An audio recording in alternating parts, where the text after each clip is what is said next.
귀한 안식일, 이 귀한 시간을 부족한 제가 단위에 서서 말씀을 전하게 된 것을 하나님께 영광으로 돌리겠습니다. 오늘 말씀을 준비하면서 저는 주제를 좀 거창하게 좀 잡아봤어요. 목숨을 걸 만한 가치라는 주제를 놓고 제목을 삼아서 정말로 목숨을 걸 만한, 걸어야 할 일이 뭔가, 걸 만한 가치가 있는가, 그것을 말씀을 드리고자 합니다.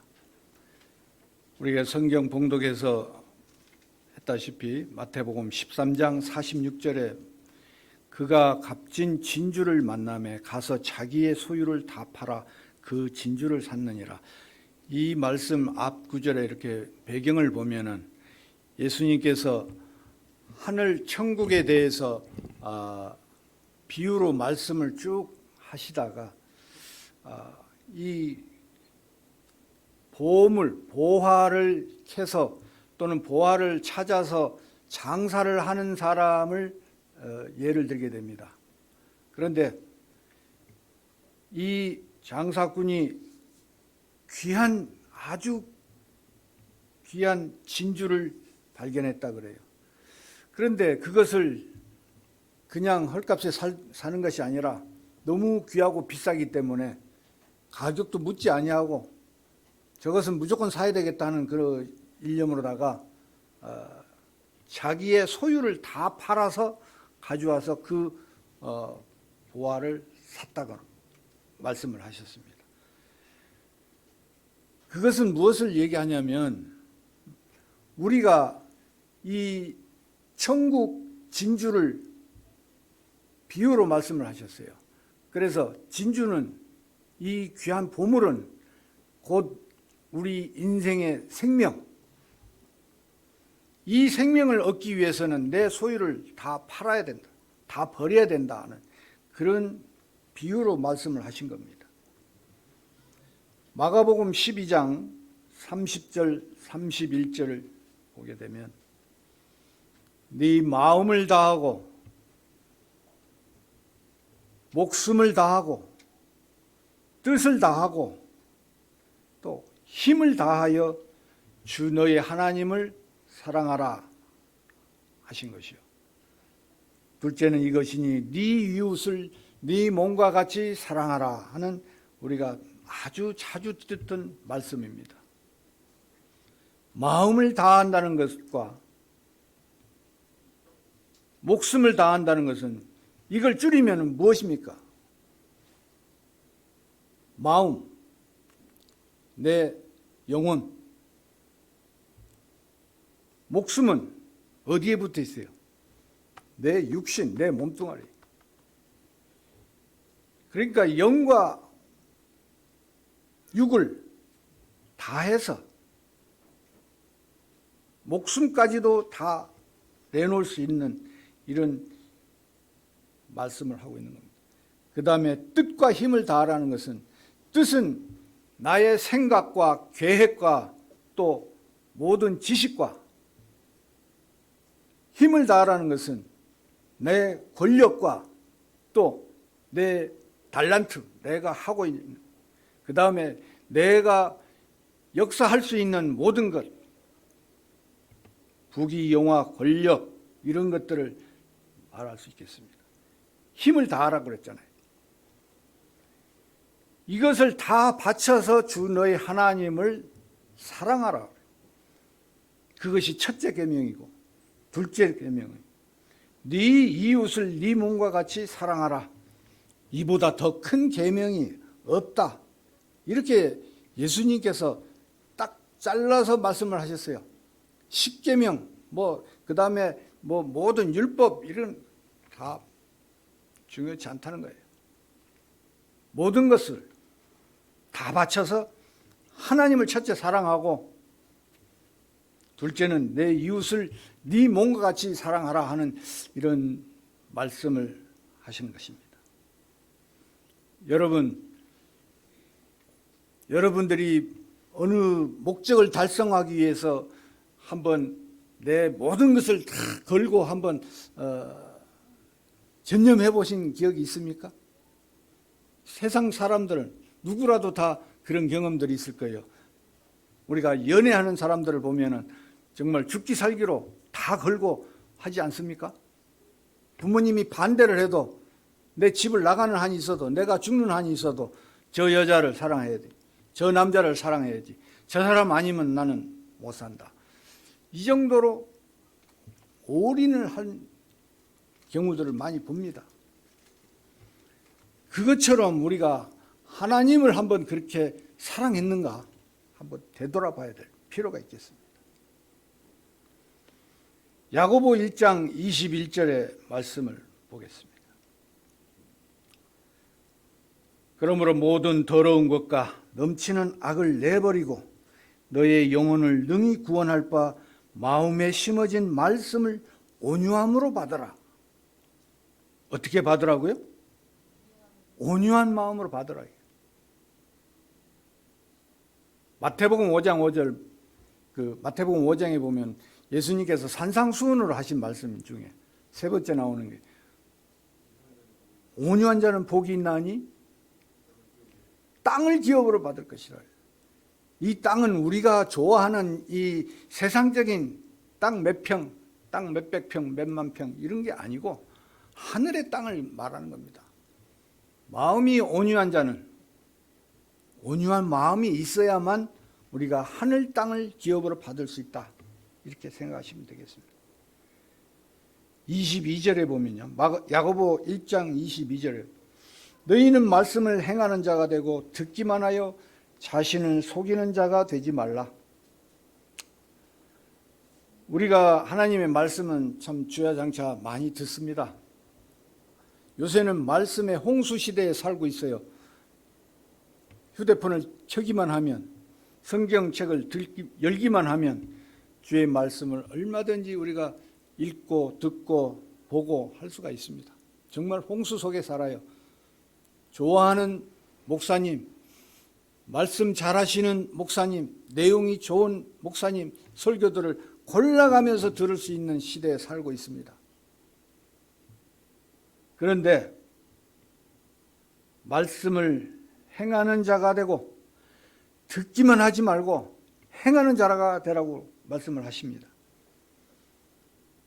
듣기만 하고 지식으로만 아는 것을 여기서는 무엇이라고 표현을 했습니까? 자신을 속이는 자가 되지 말라 이렇게 했습니다. 우리 그리스도인들이 정말로 가장 범하기 쉬운 것이 이것입니다. 내 자신을 속이는 것. 자신과 타협을 합니다. 이 정도는 괜찮겠지. 저도 많이 그러고 있어요. 설마 이 정도야 뭐 하나님께서 이해해 주시겠지. 속이는 자의 조상은 누굽니까? 속이는 자, 거짓의 아비라고 하는 말씀을 여러분 들으셨을 거예요. 사탄은 우리 인생들을 죄의 올무로 올가맨 장본인이죠. 이 사탄 마귀 속이는 자의 아비가 된 그 내역을 여러분도 잘 아실 겁니다. 제일 하기 쉬운 게 뭐죠? 거짓말 하는 거예요. 거짓말. 이 과일을 먹으면 절대 죽지 않는다. 또 하나님같이 된다. 눈이 밝아진다. 이런 참 듣기 좋은 말로 이렇게 사람을 속이고 거기에 또 혹하고 넘어가게 되는 우리 인생의 역사를 보게 됩니다. 이 사탄 마귀가 우리 인간들에게 인간 세상에 하게 된 일이 무엇입니까? 하나님을 반역을 하고 사탄의 그 가장 큰 전략은 뭐냐면은 우리 인간에게 주신 하나님께서 주신 가정제도와 그 다음에 오늘 제7일에 쉴 수 있는 안식일 제도를 사탄은 그것 두 가지를 파괴하는 것이 사탄의 가장 큰 전략입니다. 그래서 가정제도, 우리 모여 사는 가정을 이루고 아버지와 엄마가 아들과 딸과 이런 가정제도를 잘 활용하도록 하나님께서는 우리에게 인생들에게 제정해 주셨는데, 사단은 드디어 오늘날 혼자 사는 세대를 만들었어요. 이거는 결혼을 하고 못하고가 문제가 아니고 전부 다가 지금은 이기주의로 팽배해져 가지고 나밖에 없어요. 혼자 사는 세대가 됐습니다. 특히나 물질 문명이 발달하다 보니까 다른 게 필요 없어요. 참 편하게 됐어요. 요즘에는 이 휴대폰이라는 문명의 이기를 가지고 이거 하나만 있으면, 휴대폰 하나만 있으면 다 되는 세상이 돼버렸어요. 맞습니까? 가만히 앉아서 다 할 수 있어요. 그래서 요즘에 흔히 이제 유행되는 것이 혼자 밥 먹는 거, 혼자 술 마시는 거, 또 혼자 살아요.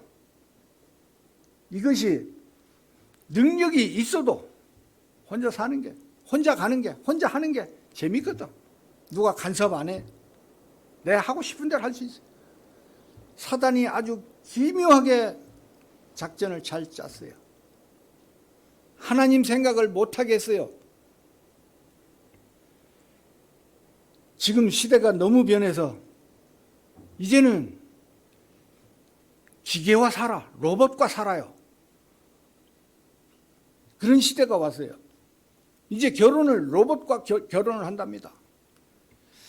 참 무서운 세상이 되어버렸습니다. 이것이 사단의 최고의 전략, 성공한 전략입니다. 그 다음에 두 번째가 뭐예요? 안식일 제도. 이제 그리스도를 믿는, 예수를 믿는 모든 하나님의 백성들에게 하나님을 섬기지 말라 하면 눈에 띄게 딱 표가 나니까 하나님을 얼마든지 섬겨라. 그 대신에 하나님을 섬기는 예배일을 갖다가 교묘하게 바꿔가지고 이제 안식일을 지키지 못하도록 만들었어요. 그것이 당연시 돼버렸어요. 예배의 대상이 또 바뀌었어요. 지금은 하나님께 예배를 드리는 것이 아니라 사람에게 예배를 드리고 사탄에게 예배를 드리는 그런 시대가 되어버렸습니다.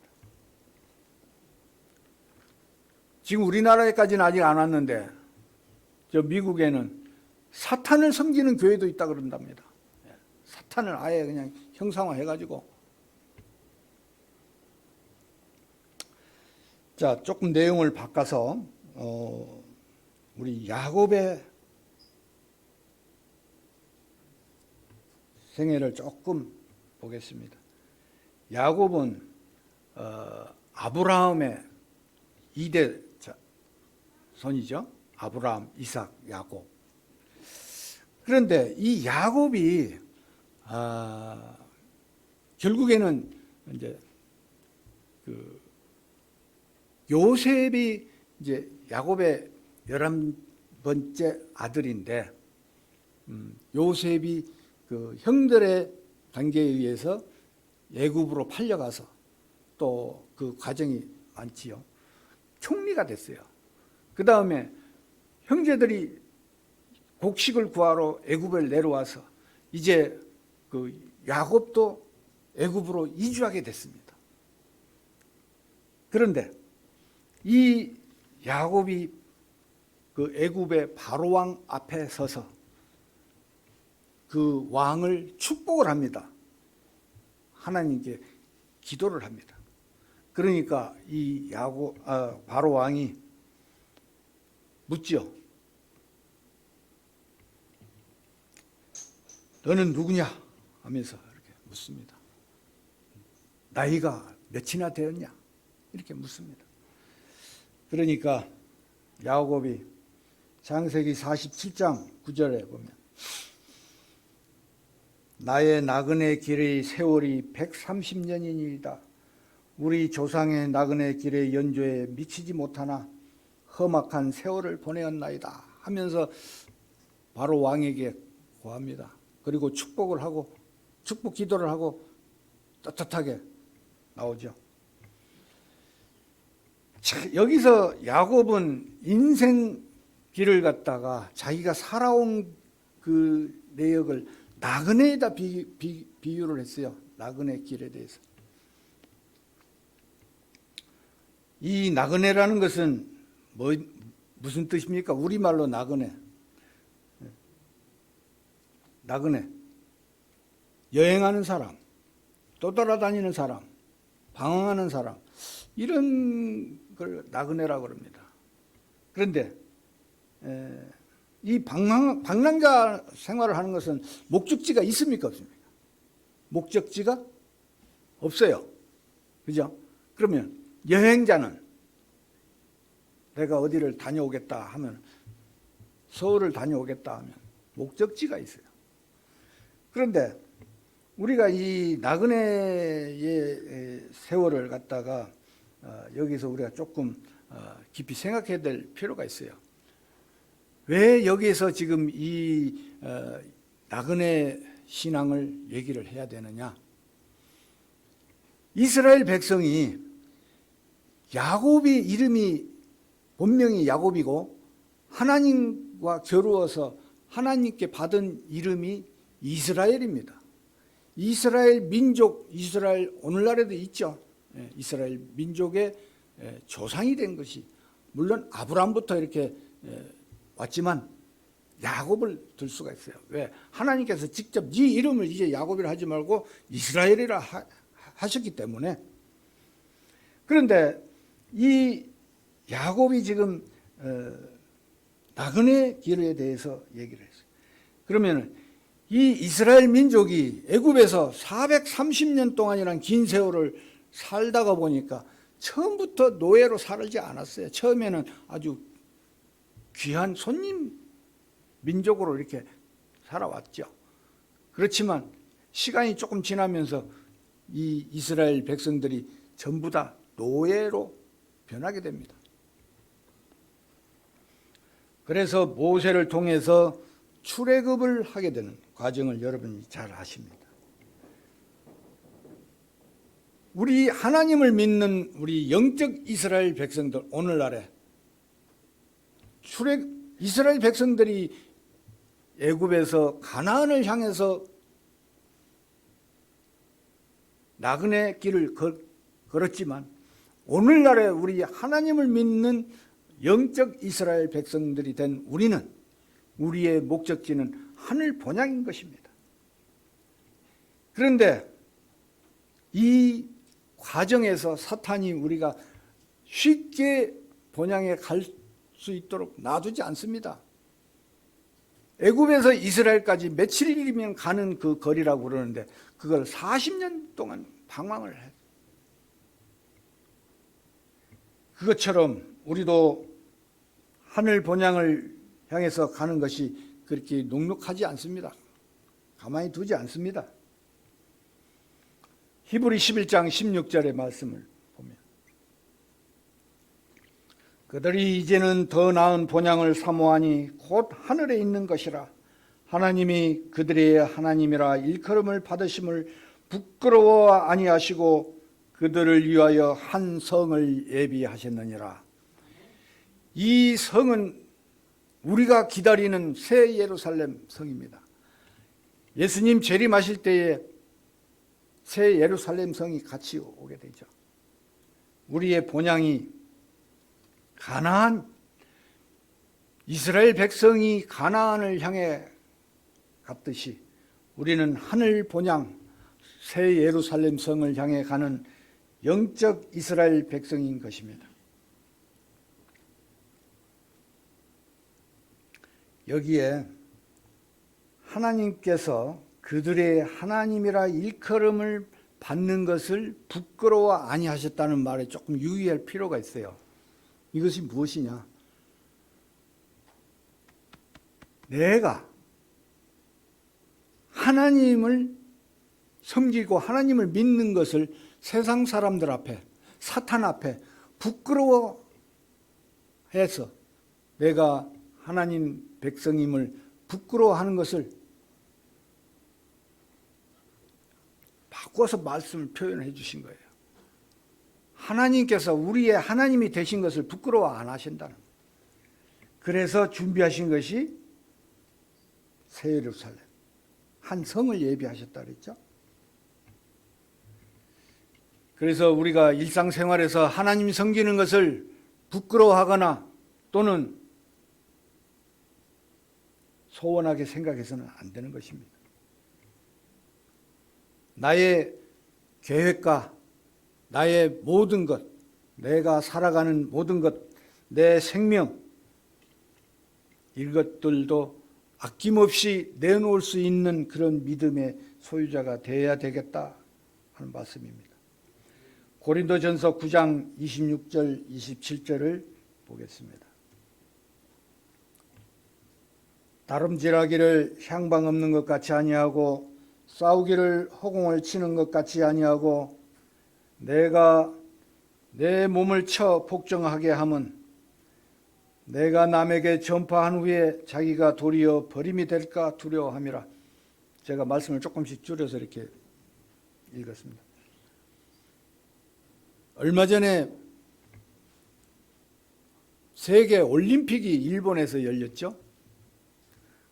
거기에 제가 육상하는 것을 참 즐겨 봤는데 불과 그 몇 초를 위해서 100m 달리기 하는 거 여러분들 보셨습니까?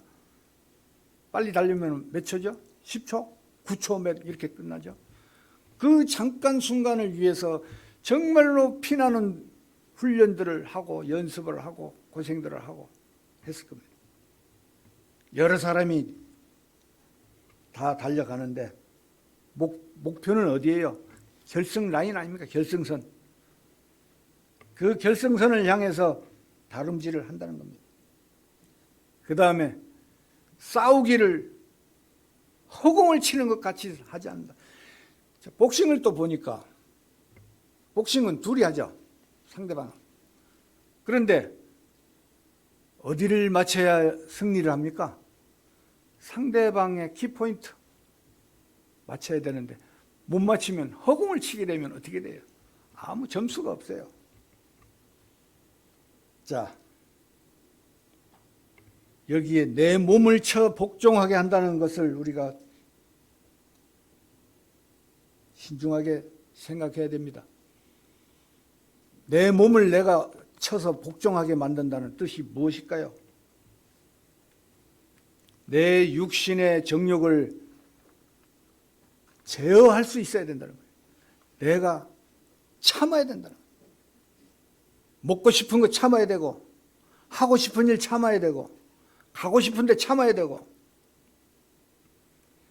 예수님을 믿는 것이 그렇게 녹록하고 쉽지가 않다는 것을 경험으로 여러분들이 다 아셨을 겁니다. 다 하시고 있을 거예요. 재림 나그네 신앙에서 우리가 품성 개발을 해야 될 것이 재림 준비를 하는 우리 성도들이 품성 변화입니다. 품성 변화. 품성 변화라는 것은 내가 이 세상 사람들과 같이 어울리지 아니하고 예수님처럼 되겠다 해서 속세로 시골로 산으로 가서 혼자 성경책 혼자 연구하고 예언의 신 서적 읽고 말씀 듣고 혼자만 열심히 지금 하고 있는 분들도 물론 계십니다. 그런데 품성 변화라는 것은 절대 혼자서 있어가지고 품성 변화가 되지 않습니다. 품성 변화라는 것은 사람들과 부딪혀야 사람들과 어울리면서 내 생각과 또 내 성질과 이런 것들이 갈고 닦여서 변화가 돼 예수님처럼 돼야만이 품성 변화가 이루어질 수 있겠습니다. 그 다음에 디모데후서 4장 1절로 8절 보면은 말씀을 전파하라. 때를 어떤지 못 어떤지 전파하라 말씀이 있습니다. 거기에 보면 내가 남에게 전파한 후에 전파한 후에 나 자신은 거기서 이탈되고 떨어져 버리는 이런 경우들을 우리가 많이 볼 수 있습니다.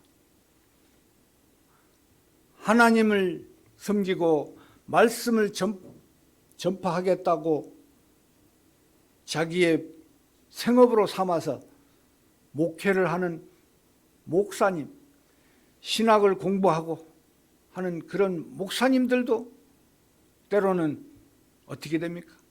탈락을 해요. 자기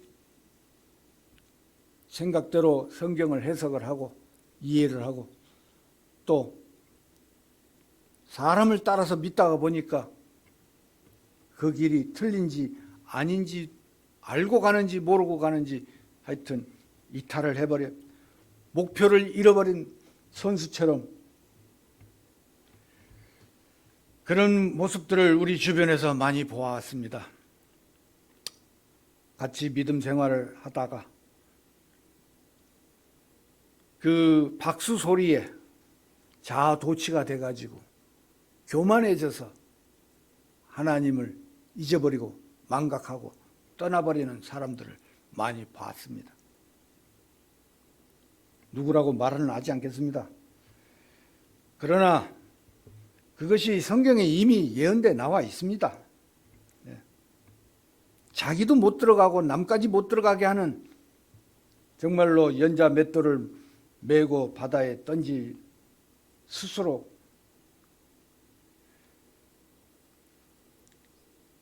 로마서 8장 우리 한번 열어보면 좋겠습니다. 로마서 8장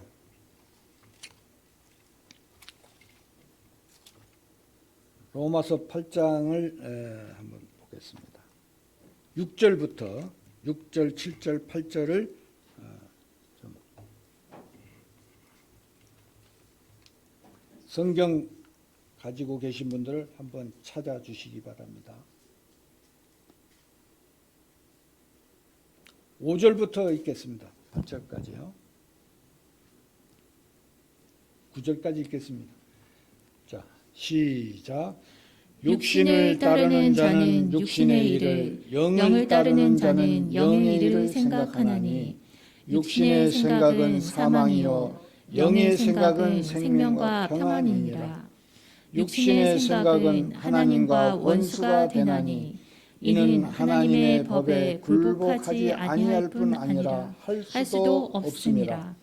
육신에 있는 자들은 하나님을 기쁘시게 할 수 없느니라. 만일 너희 속에 하나님의 영이 거하시면 너희가 육신에 있지 아니하고 영에 있나니 누구든지 그리스도 영이 없으면 그리스도의 사람이 아니라. 아멘. 뭐 여기에 부연 설명을 붙일 필요가 없겠습니다. 우리가 어디에 속해 있느냐? 육신에 속해 있느냐? 그리스도의 영에 속해 있느냐? 마음에 하나님의 영이 있느냐 없느냐? 그걸 딱 말씀하시는 거예요. 우리가 영과 육에 대해서 너무 어렵게 생각할 필요 없습니다. 또 영과 육을 분리해서 생각해서도 안 됩니다. 우리 사람에게만 영과 있고 영이 있고 육이 있어요. 짐승에게는 동물에게는 영이 없습니다. 그냥 혼만 있고 육만 있는 거예요. 우리 인간에게만 하나님의 영이 우리에게 주어진 것입니다. 그렇기 때문에 우리가 살려야 될 것은 영이라는 겁니다. 우리가 하늘나라에 갈 수 있는 것은 영이지 육이 아니라 이겁니다. 그러면 우리 사람의 존재는 영과 육이 합쳐져야만 사람 행세를 하는 거예요. 생각하고 또 하나님과 같이 대화하고. 그렇기 때문에 이 영을 갖다가 우리가 하나님의 영으로 우리가 채워져야만 구원을 받을 수 있다. 하늘나라에 갈 수 있다. 이렇게 생각을 하셔야 되겠습니다. 육신에 있는 자들은 하나님을 기쁘시게 할 수 없다고 지금 성경은 분명히 말씀을 하고 계십니다. 우리가 육신에 속한 사람들은 이 세상 사람들과 다를 바가 하나도 없습니다. 그리스도를 믿는 사람들, 하나님을 믿는다 하는 우리는 무언가 달라야 됩니다. 뭐가 달라야 됩니까? 생각하는 것도 달라야 되고, 먹는 것도 달라야 되고, 일하는 것도 달라야 됩니다. 무엇은 달라도 달라야 돼요. 세상 사람들과 똑같이 하면서 내가 하나님의 백성이라고 말할 수가 없는 것입니다.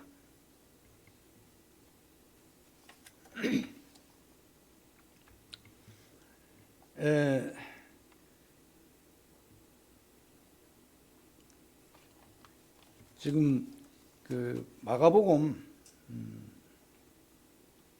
12장 30절 이제 본론으로 돌아와서요. 목숨을 다한다, 목숨을 다하고, 우리가 흔히 이제 친구들하고 뭐 이렇게 얘기하다가 어릴 때 이제 주로 지금 우리 어린이들도 그런 얘기를 하는지 모르겠는데, 우리 그때 어릴 때, 제 어릴 때 그런 얘기 많이 한 것 같아요. 내 목 건다. 그런 얘기를 흔히들 많이 써먹었어요. 너 이거 참말이야? 거짓말이야? 아니야? 내 목 걸고 내 얘기하는 게 진짜다. 목숨을 걸다는 것이 그런데 우리 사람의 목숨은 두 개가 아니고 다 하나입니다. 내 생명이 귀한다는 것, 귀한 줄을 우리가 모르는 바 아닙니다. 다 알고 있어요. 그렇기 때문에 우리가 이 세상 살면서 정말로 하나밖에 없는 내 목숨을 부지하기 위해서 다른 사람의 좀 피해를 주고 또 내가 이득을 얻기 위해서 남을 좀 폄하하고 욕을 하고 빼앗고 거짓말하고 하는 이 세상 사람들의 모든 것들이 우리 그리스도인들에게도 똑같이 적용이 됩니다. 저도 그러고 살고 있어요.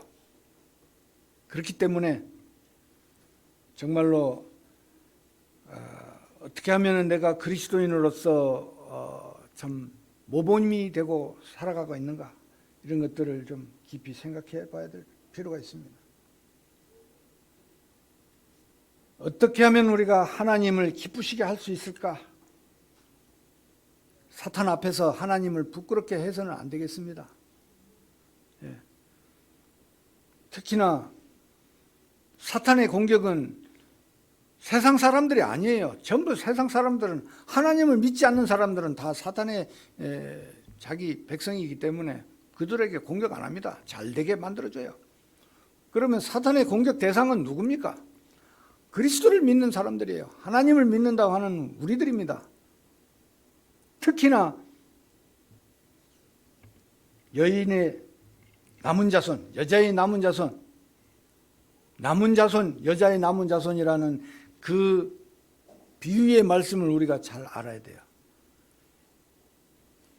성경에서 여인은 교회를 말합니다. 교회. 교회의 남은 교회. 교회 중에서 가장 끝에 남을 교회 어디예요? 우리가 익히 알고 있는 정말 하나님의 뜻대로 사는 교회, 하나님의 말씀대로 하고자 하는 교회, 제7일 안식일 예수 재림교회라는 이 교회, 여러분들이 앉아있는 이 교회가 정말로 하나님의 남은 교회라는 것입니다. 확신을 하셔야 됩니다. 또 이 마지막 남은 교회의 일원이 됐다는 것을 여러분들은 자랑으로 생각하셔야 됩니다. 제7일 안식일 예수 재림교회의 정체성에 대해서도 여러분들이 이해하시고 지켜야 될 필요성이 있는 것입니다. 제7일이 안식일이라는 것, 예수님이 재림한다는 건 우리 교회의 가장 큰 핵심적인 정체입니다. 정체성입니다. 감사의 생활을 하시기 바랍니다. 진주를 얻기 위해서 이 진주 파는 이 보석상이 정말 귀한 보석을 만나서 자기 모든 소유를 다 팔아서 그것을 자기가 획득했듯이 우리도 우리가 캐낸 보화, 내가 지금 발견한 보화, 제7일 안실 예수 재림교회 하늘 가는 마지막 남은 교회라는 이것을 내가 가졌다는 것. 그런데 이것을 잃지 않기 위해서는 육신적인 모든 것을 다 버릴 줄 알아야 돼요. 돈도 버려야 되고 명예도 버려야 되고 부모 형제도 버릴 때는 버려야 됩니다. 왜요? 하나뿐인 내 생명을 갖기 위해서, 얻기 위해서, 보화를 얻기 위해서 다 버리라고 했으니까. 근데 마태복음 6장 20절 21절을 보면 보물을 하늘에 쌓아두라. 보물 있는 곳에 마음도 있다. 이런 말씀이 있어요. 이 보물은 우리가 지금 여기서 말하는 보물은 무엇을 말하는 것입니까? 우리의 생명을 말하는 것입니다. 보물, 가장 귀한 보물. 사람이 온 천하를 얻고도 제 목숨을 잃으면 무엇이 유익하냐고 예수님께서 말씀해 주셨지 않습니까? 그렇기 때문에 이 세상적인 부귀 영화 또 명예 이런 것들은 영원한 생명하고 비교할 수가 없는 겁니다. 그래서 우리의 보물을 하늘에 쌓아두라 했어요. 과연 하늘에 쌓아두는 것이 어떻게 하는 것이 하늘에 쌓아두는 거냐? 여러분들이 스스로 답을 얻기 바랍니다. 야고보 4장 4절에 보면은 세상과 벗되면 하나님과 원수가 된다 그랬어요. 요거는 외우시기 바랍니다. 야고보 4장 4절. 외우기 쉽죠? 세상과 벗되면 하나님과 원수. 세상과 벗되면 하나님과 원수 된다. 야고보 4장 4절. 정말로 우리가 세상에 살면서 세상과 벗하고 살아갈 수밖에 없습니다.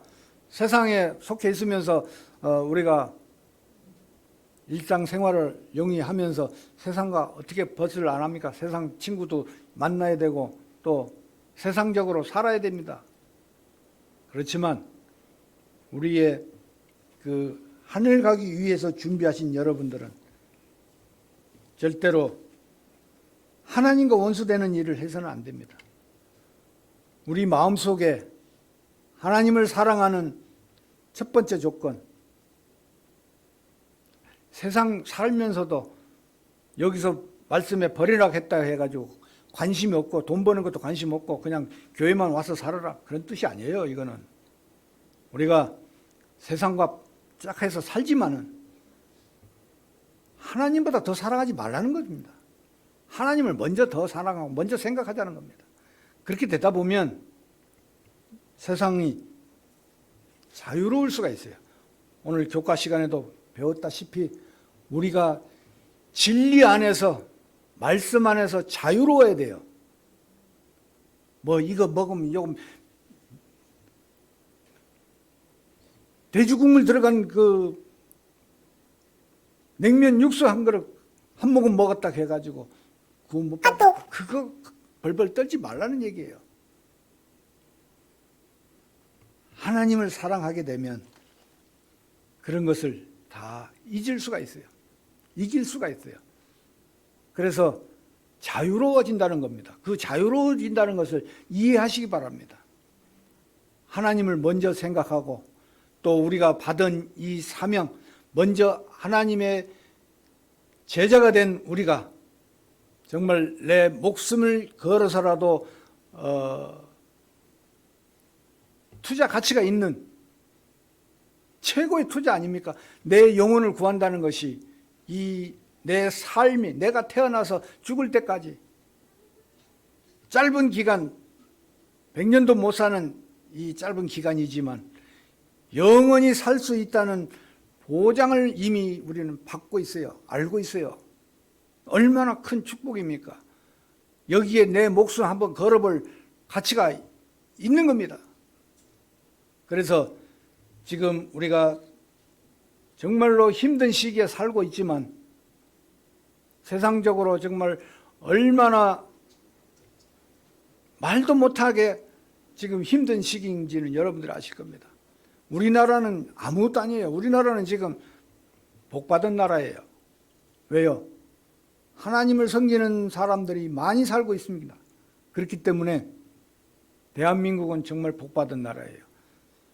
서쪽 유럽, 미국, 세계적으로 온갖 재앙과 재난과 또 세계적인 이 코로나,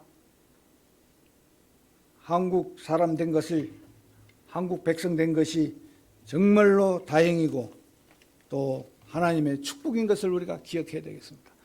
우리가 받은 이 사명, 하나님의 말씀을 순종하고 사랑하고 남에게 복음 전도하고 또 그렇게 함으로써 내 품성의 변화가 되고 하나님의 백성으로서 사탄 앞에서 하나님을 기쁘시게 할 수 있는 우리 재림교회 성도 여러분들과 제가 되기를 이 시간에 간절히 빌면서 말씀 마치겠습니다.